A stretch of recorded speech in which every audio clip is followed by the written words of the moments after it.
BR న్యూస్కి స్వాగతం. CRZ ఉల్లంఘనలపై న్యాయస్థానాలను ఆశ్రయిస్తాం.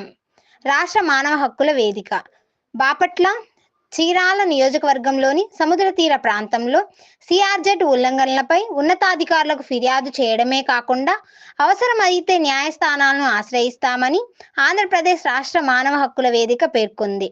మంగళవారం ఉదయం మానవ హక్కుల వేదిక రాష్ట్ర ప్రధాన కార్యదర్శి వై రాజేష్, జి రోహిత్, రాష్ట్ర చేనేత జన సమాఖ్య ప్రతినిధి గుంటూరు మల్లికార్జున్, ఓరుగంటి రెడ్డి, రిజర్వేషన్ పోరాట సమితి ప్రతినిధి మేడిబోయిన వెంకటరెడ్డి తదితరులతో కూడిన బృందం వేటపాలెం మండలంలోని పొట్టి సుబ్బయ్యపాలెం, కటారిపాలెం, రామాపురం, చీరాల మండలం వాడరేవు గ్రామాలలో సముద్ర తీరంలోని బీచ్ రోడ్డు వెంబడి ఉన్న రిసార్ట్స్, హోటల్స్, హేచరీస్, వ్యాపార సంస్థలను పరిశీలించారు.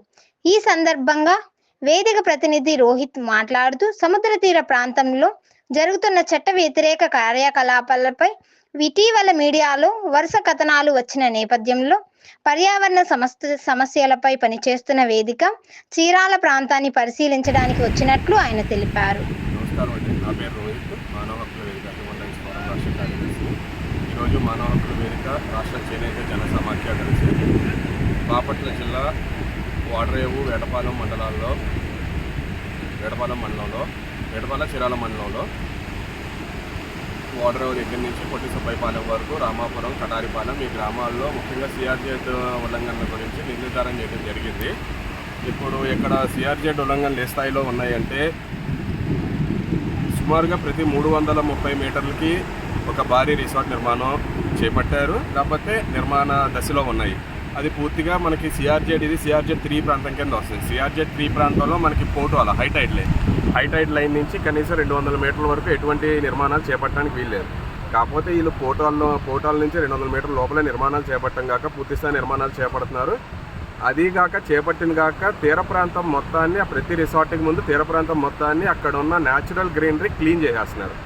మనం రామాపురం నుంచి వాడరేవు వరకు చూసుకుంటే మనకు ఆ న్యాచురల్ హ్యాబిటేట్ ఇంకా మిగులుంది, ఇసుక దెబ్బలు కానీ అవన్నీ.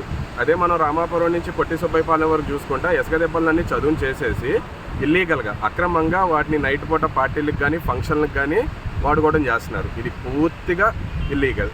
ఇది సిఆర్జెడ్ చట్టానికి వ్యతిరేకం, మిగతా చట్టాలకు కూడా ఇది పూర్తిగా వ్యతిరేకమైంది. జిల్లా కలెక్టర్ ప్రతి రాష్ట్రంలోని ప్రతి జిల్లాకి జిల్లా కలెక్టర్ కోస్టల్ జోన్ మేనేజ్మెంట్ అథారిటీకి చైర్పర్సన్. మరి ఇప్పుడు ఈ బాపట్ల జిల్లా కలెక్టర్ ఏం చేస్తున్నారు అనేది ఒక ప్రశ్న. కొంతమందిని అడిగితేనేమో మేము కలెక్టర్ నుంచి పర్మిషన్ తెచ్చుకున్నాం అంటున్నారు. వీటప్పుడు కలెక్టర్ పర్మిషన్ ఉన్న కలెక్టర్కి అధికారం లేదు. వీటన్నిటికీ కేంద్ర స్థాయిలో పర్మిషన్లు తీసుకోవాలి, రాష్ట్ర కాలుష్య నియంత్రణ స్థాయిలో అనుమతులు తెచ్చుకోవాలి. కానీ కలెక్టర్ నోటి మాటకి అనుమతులు తెచ్చుకున్నామని కొంతమంది మాకు చెప్పడం జరిగింది. మరి అనుమతులు కలెక్టర్ ఎలా ఇచ్చారు? దానికి లెక్కాపత్రం ఏంటి? దానికి ఒక పత్రాలు ఉన్నాయా? ఏ ప్రాసెస్ ప్రకారం ఇచ్చారు? ఏ చట్టం ప్రకారం ఇచ్చారు? ఇంకో విషయం, AP coastal zone management authority website down అయింది. అసలు లేదు, వెబ్సైట్ సడన్గా మాయమైపోయింది. ప్రతి జిల్లాకి కోస్టల్ జోన్ మేనేజ్మెంట్ ప్లాన్ ఉంటుంది, ఎక్కడ ఏం చేయాలి, ఎక్కడ ఏం చేయకూడదని.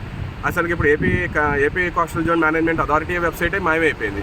అది ఎలా మాయమైంది, ఎందుకు మాయమైందో కూడా తెలియట్లేదు. ఎందుకు వెబ్సైట్ని డౌన్ చేశారో తెలియట్లేదు. కోస్టల్ జోన్ మేనేజ్మెంట్ ప్లాన్లు ఎవరికి అందుబాటులో లేవు. ఎందుకు మరి ఈ వెబ్సైట్ని డౌన్ చేశారనేది ప్రభుత్వమే జవాబు చెప్పాలి. ఇక్కడ మళ్ళీ మనం చూసుకుంటే ఇప్పుడు వాడరేవు గ్రామంలో ఉన్నాం.